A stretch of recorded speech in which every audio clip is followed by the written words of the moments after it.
So, Dead Island. First thing, let's start off with kills. The kills, the 4 kills you play as, in my opinion, are horrible. They're a mix of stereotypes and pretty lame backgrounds to them and their reasons of being here and such. They just are made, they exist, and they're there for you to play. And I couldn't get over the fact how the story is lame in this game. I mean, the gameplay is excellent, but the story is utter crap. I mean, I really like the lifeguard has a very high presence for a good portion of the game, and then he drops off the face of the planet in favor of the guy they're talking to in this cutscene right now over the radio. And in the ending and everything is just way disappointing and makes everything you did pointless. And here we got the lifeguard, who I thought was probably the only interesting character in the entire game. And the fact that he basically drops off the face of the planet just makes the whole overall presentation of it pretty disappointing. But anyway, I find a lot of the melodrama that they try to create in their cutscenes really lame, and the voice actors are not helping in most cases. I mean, let's give you an example that's in Act 3 or 2. Can't really remember. It's in town. What the hell is wrong with you? Get out! You two, go!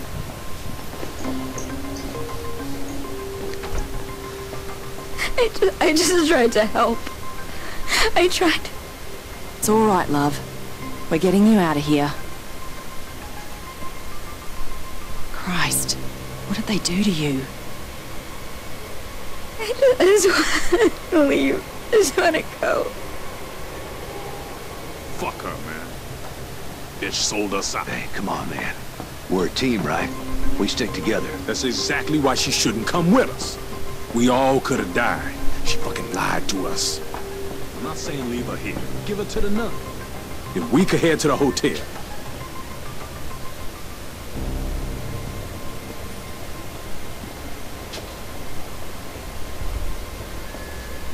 She made a mistake. She was trying to do the right thing. Let's just take the supplies back to the resort and get her off the island. She doesn't belong here anyway. I'll go look for the goddamn car. And what if she make another mistake? I don't think she'll be making that one again. Now, combat, you have a combat wheel here that you can assign your weapons to. You'll have a workbench that will allow you to repair, upgrade, and mod, which allow you to add elemental boosts to your weaponry. You can also create grenades and ammo and such if you have appropriate mods. Now, each character has a Fury mode. The character I played as is Sam B's Fury mode. Goes all Fists of Fury Hulk on everything and basically does massive damage in the mode. The other characters vary. Then you also have some gunplay. The guns aren't too effective on the zombies. They're really better with humans because you can headshot humans, but on zombies it just does critical damage. So, not too useful on the undead. Gunplay doesn't really come into play too much, just a segment here and there in the acts following the town and that. Shouldn't overall be needing them too much, but if you find a good gun, it can help you a bit, give you extra shots and such. And you have the flashlight from like Left 4 Dead. It has a It's not like in Alan Wake where you need to find batteries, even though you do find several types of batteries.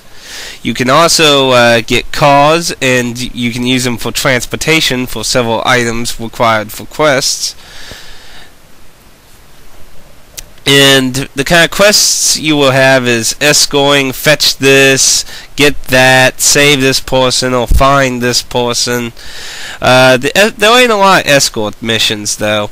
But there are a lot of repeatable quests, where there are people who request like wine, champagne, water, and things that you can repeatedly give out as you find them to get a little extra bonus experience. There are about 2-3 people in every zone for these things, so you you'll find a lot of items at once. So once in a while, you want to check up on them, give them now and then, get your extra experience. But overall, not really good farming technique in my opinion, because they don't really give too much experience, though.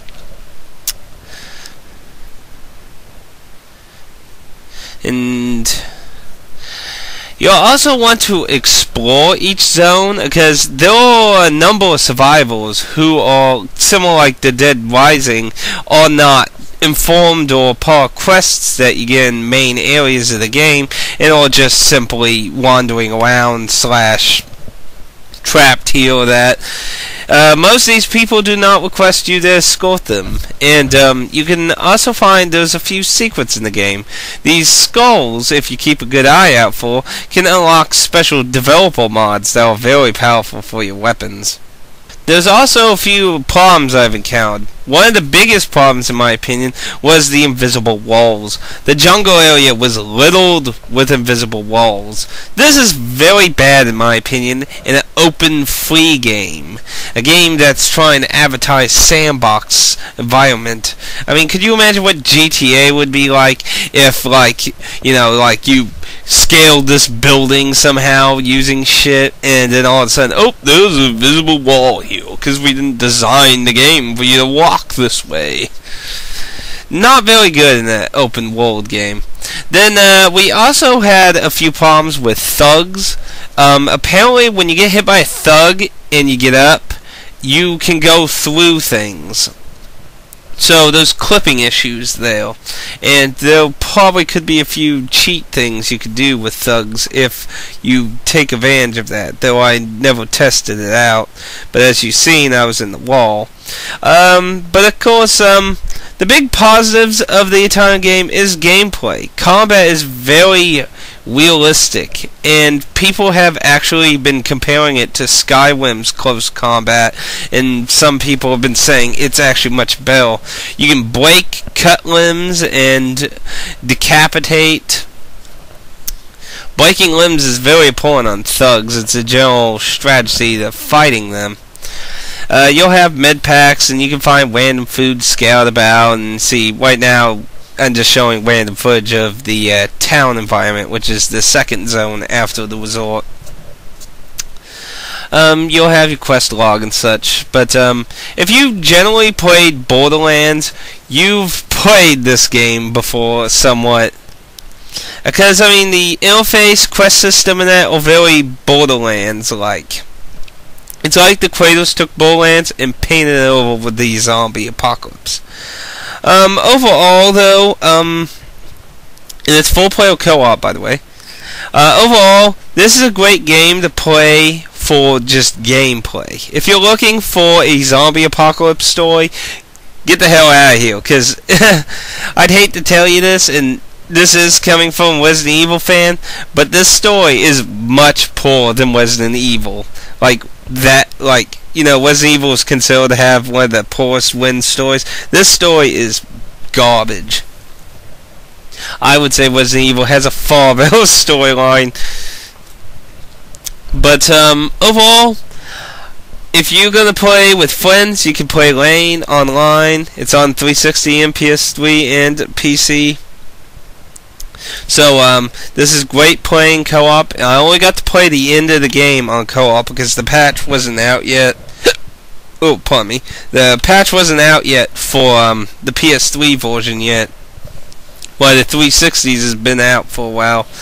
So I only got to try the co-op properly near the end. So most of my experience is pulling to keep in knowledge that is mostly single player based, and there were a few situations I would consider hard because of the fact that I was playing by myself for most of it. Final boss also, I wouldn't want to have tried him by myself. Not to really talk about much, but I don't think that's going to be very easy by yourself unless you find a very abusive weakness in him. And considering the group I was with killed him pretty fast, it was pretty over and done with.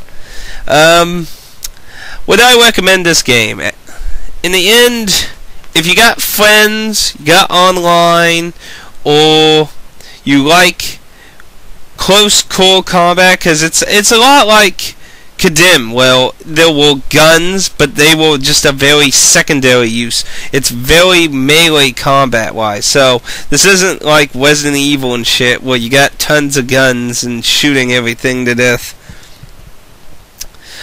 If you like those things, I would say get Dead Island. If you're hoping for an intriguing story, lots of gunfire, I would say pass Dead Island. You're not going to find those things in this game very well. And I did not enjoy the story at all. But overall, I wouldn't say it's a bad game. There are a few issues here and there on that, but overall, I enjoyed my experience with Dead Island. And I hope you all will enjoy it too if you check it out.